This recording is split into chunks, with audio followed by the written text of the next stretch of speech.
So I wanted to do a video on mercury toxicity. First thing, let's talk about the symptoms. Muscle weakness, poor coordination, which is damage in the brain usually. Peripheral neuropathy, that's a problem in your fingertips or your toes where you have numbness, burning, tingling, tight pain or sensation. Skin rashes, anxiety, poor memory, trouble speaking, trouble hearing, trouble seeing. And then you also have a series of symptoms that relate to higher amounts of adrenaline, like excessive sweating, tachycardia, which is increased pulse rate, increased salivation, high blood pressure, and insomnia.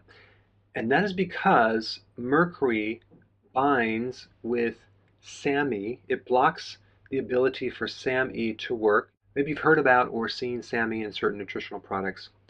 Well, SAMe is needed for adrenaline breakdown. It's needed to break down certain neurotransmitters. And so if you can't break down adrenaline, for example, you have too much adrenaline. So that's one of the problems with mercury. The second problem with mercury is that it inhibits selenium, especially the selenoenzymes, or the enzymes that work with selenium. So mercury inhibits those enzymes, which have everything to do with being an antioxidant. So for example, the brain, which consumes a tremendous amount of oxygen. So we have a lot of oxidation, not many antioxidants. You're gonna have a lot of problems with muscle weakness, poor coordination, poor memory. Those are all related to the brain. And also you need these enzymes with selenium to restore vitamin C and vitamin E networks. So without selenium, you're gonna have a much lowered antioxidant network. Now, if your child is toxic with mercury, there are some slightly different symptoms. The child might have red cheeks or a nose. Now, just because your child has red cheeks or a red nose doesn't mean they have mercury toxicity, but it could mean that. Rashes, muscle weakness, and an increased sensitivity to light. So these are just things that you should be aware of. So mercury toxicity, number one, inhibits SAMe, and it inhibits the enzymes with selenium. So what do you do about it? Number one, you want to avoid fish high in mercury. And that's the number one thing, okay? And I did a video on that recently. I'll put a link down below so you can get that data. Number two, you may want to consider removing your dental amalgams, okay? Just to get that excess amount of mercury out of your body. I personally did that because pretty much every single filling was an amalgam. Number three, start taking some selenium. Number four, take SAMe as a supplement. Number five, consider taking a chelating product called EDTA. Chelation means to bind with something. So EDTA will bind with certain things like mercury and pull it out of your body. I did a whole video on that. I'll put that link down below.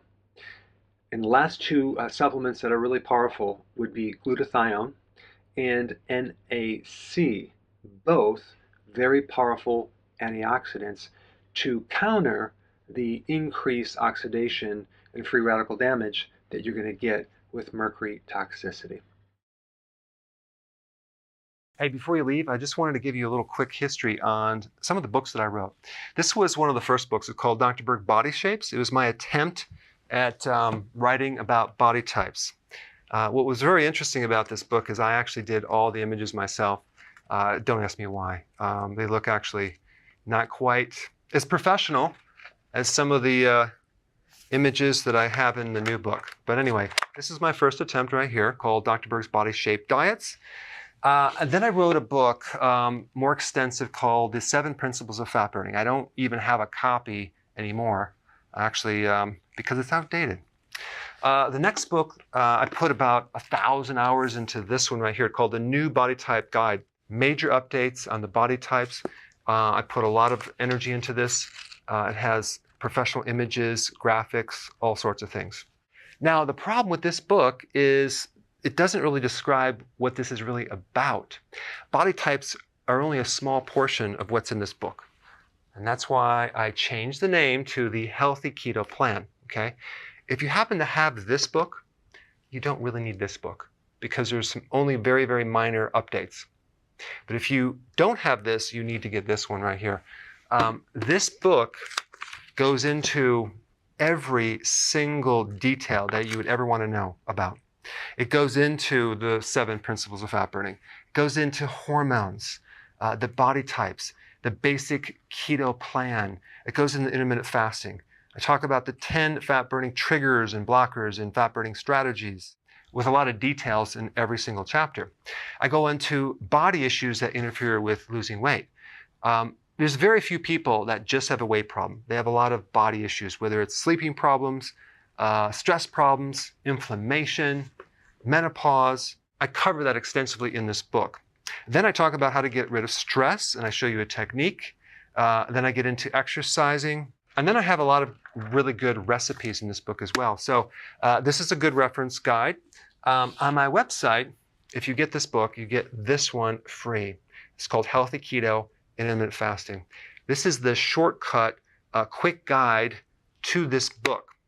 And the reason I created this book is to have you, within 45 minutes, learn how to do keto, okay, in intermittent fasting, exactly what you need to do. Then you can fill in the blanks with this book right here. So right now I'm doing a special. If you get this book, you get this one totally free, or you can go to Amazon and get these individually. So I just want to clarify the difference between this book and this updated one right here. If you don't have this, you need to get this right here. That way you can get the exact correct information to do it healthily.